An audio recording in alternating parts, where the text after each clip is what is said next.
Assalamu alaikum wa rahmatullahi wa barakatuh. Marhaban bikum ma'akum Abu Aissam. Bienvenue à toi pour la suite de ce programme de Balagha. Et on va parler particulièrement durant ce cours d'Al-Amr qui rentre dans la catégorie d'Al-Insha après avoir parlé de manière générale de la manière dont la parole se divise en deux catégories, Al-Khabar et Al-Insha, et après avoir développé ce qui est voulu à travers Al-Khabar.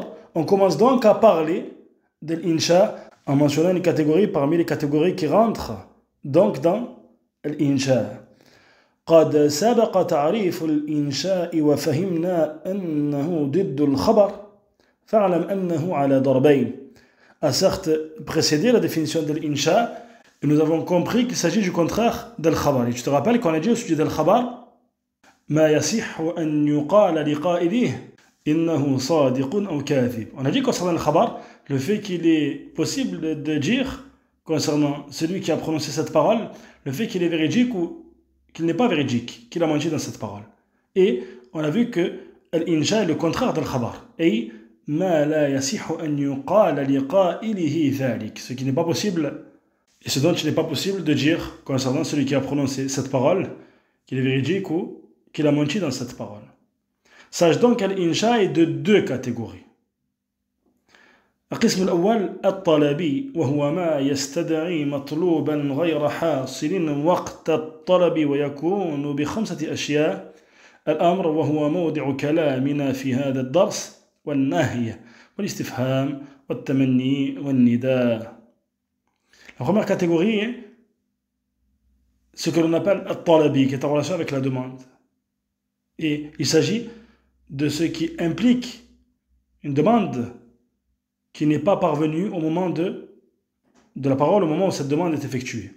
Et elle a lieu par 5 choses. Ou alors al-amr, et c'est ce que l'on va développer durant ce cours, ou alors l'interdiction al-nahi, ou alors al-istifham, l'interrogation, ou alors al-tamanni, c'est ce qui concerne une demande qui est impossible ou qui est très difficile d'atteindre, ou alors on appelle al-nida. Donc ça c'est la première catégorie.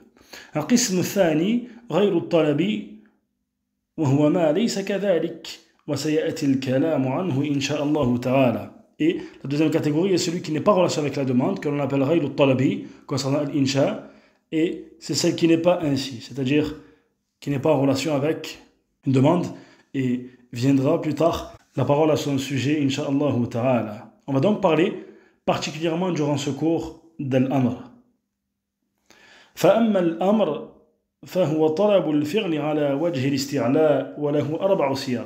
Concernant l'amr, il s'agit du fait de demander une action avec le fait que celui qui ordonne par le fait qu'il est au-dessus de celui à qui il ordonne. Comme le fait qu'Allah tabaraka wa ta'ala ordonne à ses serviteurs par exemple. Et il y a 4 formes pour l'amr. النوع الأول فعل الأمر نحو قوله تعالى أعوذ بالله من الشيطان الرجيم فسعوا إلى ذكر الله. La première catégorie, bien évidemment, fi'l al-amr, le verbe qui est dans cette forme de l'amr. Et tu sais que les Arabes n'ont utilisé dans leurs paroles que 3 catégories de verbes, al-madi, al-mudari, al-amr. Et bien évidemment, parmi les formes qui font référence à l'ordre al-amr, bien évidemment, l'utilisation du verbe qui est dans cette forme de l'amr. Exemple de la parole d'Allah Ta'ala, فَسَعَوْا إِلَى ذِكْرِ اللَّهِ, accourir vers le rappel d'Allah. القسم الثاني المضارع المقرون بلام الأمر نحو قوله تعالى فَمَنْ شَهِدَ مِنْكُمُ الشَّهْرَ فَلْيَصُمْ. La deuxième forme au sujet de l'amr est le verbe qui est conjugué dans le temps de l'mudari' et qui est accompagné du lam que l'on appelle lam al-amr, le lam prouvant l'ordre. L'exemple de la parole d'Allah Ta'ala فَمَنْ شَهِدَ مِنْكُمُ الشَّهْرَ فَلْيَصُمْ, avec le lam pour la parole d'Allah Ta'ala فَلْيَصُمْ, dans le sens du verset quiconque est présent durant ce mois, c'est-à-dire bien évidemment durant le mois de Ramadan, qu'il le jeûne, فَلْيَصُمْ. Et lam al-amr fait partie des outils provoquant l'état de jazm pour le fi'l qui vient juste après, comme on le voit notamment dans le programme Al-Ajurrumiya que le Merkaz te propose. ثالثا اسم فعل الأمر نحو قول المؤذن حي على الفلاح.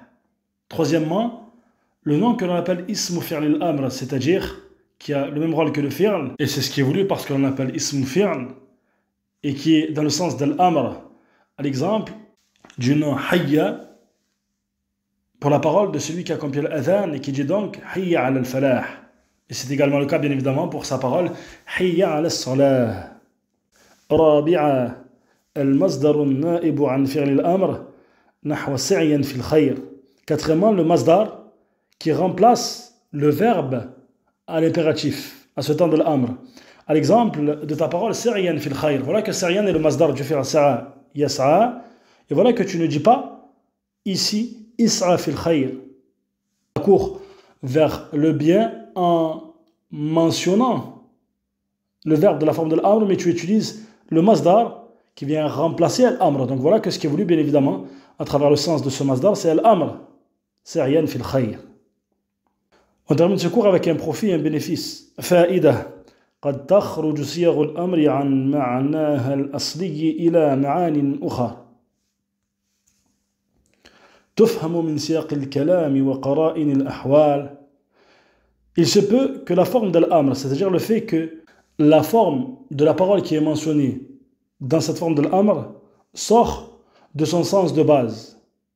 Et le fait que soit voulu à travers cette forme de l'amr autre qu'elle amr. Et voilà que ces sens sont compris en fonction du contexte dans lequel la parole est citée, de ce qui accompagne la parole. Donc on va voir quelques-unes de ces situations. ومن هذه المعاني الدعاء نحو قوله تعالى ربنا اغفر لنا ذنوبنا فهذا دعاء لأنه لا يمكن أن تأمر ربك عز وجل فهو طلب لا على وجه الاستعلاء. Premièrement, bien évidemment, الدعاء parmi ce qui est connu, et le fait que le verbe, lorsqu'il est dans la forme de l'amr, on peut vouloir à travers celui-ci l'invocation ad-du'a. À l'exemple de la parole d'Allah Ta'ala, Rabbana ghfir lana dhunubana, ô notre Seigneur, pardonne-nous nos péchés. Voilà qu'il s'agit bien évidemment d'une invocation. De par le fait qu'il n'est pas possible que tu ordonnes à ton Seigneur Tabaraka wa Ta'ala. Donc voilà qu'il s'agit d'une demande, on ne dira pas qu'il s'agit d'une demande à la wajh al-isti'la, avec le fait que celui qui demande est au-dessus de celui qui demande, wal'iyadhu billah. Et certes, Allah Ta'ala, c'est lui Al-Ali, celui qui est caractérisé par l'élévation, Al-Ulu, à la fois dans son essence, fi dhatihi, wa fi sifatihi subhanahu wa ta'ala, et dans ses attributs. ثانيا الالتماس وهو طلب بتلطف نحو قولك لمن يساويك أعطني الكتاب. Deuxièmement, ce que l'on appelle l'iltimas, c'est une demande qui est faite avec douceur, à l'exemple de ta parole pour celui qui est comme toi, qui est équivalent à toi. C'est-à-dire l'exemple d'un étudiant qui tu demanderais, et tu dirais « A'tini al-kitab » donne-moi le livre. Voilà que lorsque tu dis à ton camarade, à un étudiant qui est étudiant comme toi « A'tini al-kitab » donne-moi le livre. Voilà qu'il s'agit d'une demande que l'on appelle l'iltimas, c'est-à-dire une demande avec douceur. ثالثا التهديد نحو قوله تعالى اعملوا ما شئتم إنه بما تعملون بصير. Troisièmement, la menace التهديد, l'exemple de la parole d'Allah Ta'ala اعملوا ما شئتم إنه بما تعملون بصير. Faites ce que vous voulez, il est certes parfaitement clairvoyant de ce que vous faites. Bien évidemment, ce qui est voulu à travers ce verset, c'est la menace. Ce n'est pas bien évidemment le fait qu'il est permis de faire ce que la personne veut sans que ceci n'ait de conséquences. À travers le faire, bien évidemment, i'amalu. رابعا التعجيز نحو قوله تعالى فأتوا بسورة من مثله. Quatrièmement, le fait de montrer l'incapacité, التعجيز, qui est le masdar du fi'l عجز. Le fait de montrer l'incapacité à l'exemple de la parole d'Allah Ta'ala فأتوا بسورة من مثله. Venez avec une sourate équivalente. Et voilà que la parole d'Allah Ta'ala فأتوا بسورة prouve ici l'incapacité des gens de produire une sourate équivalente à ce qu'Allah Tabaraka wa Ta'ala a rappelé dans son livre immense, le Coran al-Karim. Donc on remarque à travers ces différents profits et bénéfices le fait qu'il est absolument primordial et capital de comprendre ce qui est voulu à travers la forme de l'amr lorsqu'elle est mentionnée, puisque ceci a bien évidemment une conséquence dans le sens. J'espère que ce cours t'a été profitable et je te dis à très vite pour la suite du programme, Inch'Allah Ta'ala. يا أيها الذين آمنوا لا تلهكم أموالكم ولا أولادكم عن ذكر الله ومن يفعل ذلك فأولئك هم الخاسرون